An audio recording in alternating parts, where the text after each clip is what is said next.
day 2 of our goal setting series, and here I am actually in my front lobby about to go work out, and I did not want to miss it today because it's a big one. So yesterday, if you did your homework, you established what your goals are, you know your whys, why you're going to be working hard for them when it's going to be those tough, hard days that are going to try to lure you away from your objectives.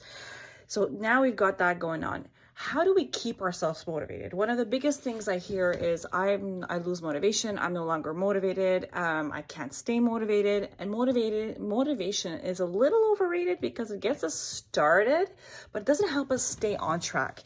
So we have to find different ways of keeping ourselves consistent. And I like creating these micro goals, milestone goals, and then attaching rewards to them. And why? Because that's going to keep you motivated yourself without any external forces. So as you get closer to your goal, you're going to acquire these little rewards as we go along towards maybe a big reward. And then once you've achieved what you want to achieve, you get the big reward. So here's what we're going to do. I keep using weight loss as an example because it's such a simple one to use in terms of how to break it down. So let's say your goal is to lose 30 pounds. You know you can't lose 30 pounds in a week. You can't lose 30 pounds in 3 days. You can't lose 30 pounds in 2 weeks. So it's a medium-term objective. So let's say you have your 30 pounds and you break it down to 10-pound intervals. Great. 10 is still a big jump, especially when you're first starting your journey. I would go even further. I would create 5 goal intervals. And in the first 10 pounds, I would make sure to note every single pound you lose. Personally, I'd have a slot for every pound you want to lose, so 30, but your milestone goals will be 5s and 10s. So 10s is the mini goal and the micro goal is the 5 pounds. Why am I setting this that way? Well, think about it.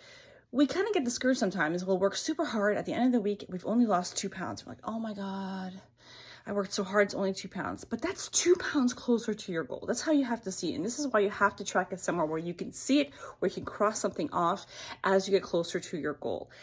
And if you have those milestone goals in between, it's going to give you this natural boost because there's something that happens in our mind psychologically when we get to check something off of something that we did. So here we are checking off one of our milestones once we get to 5 weeks. You might lose that in 2 weeks. You might lose it in 1 week. You might lose it in 3 weeks.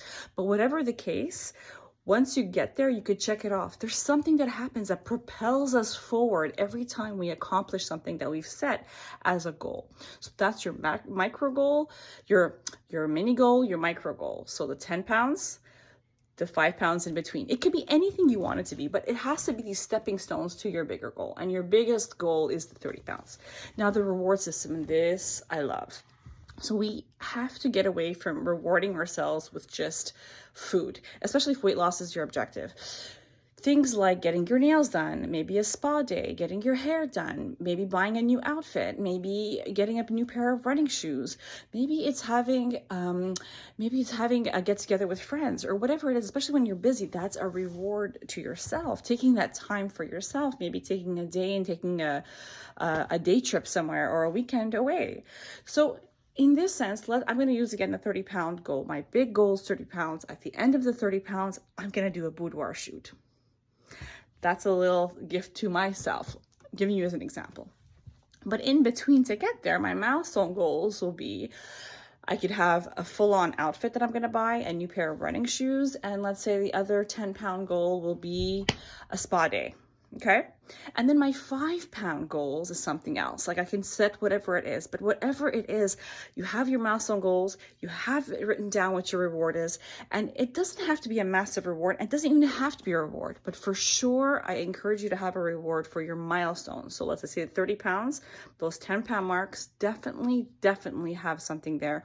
And then your micro goals, you have something there or not, it's going to feel amazing anyways to check that off as something that you've accomplished. So try that out. Figure out what your mini goals are, so the stepping stones to your big goal, and what your rewards are, including what the big reward is once you get to your big objective.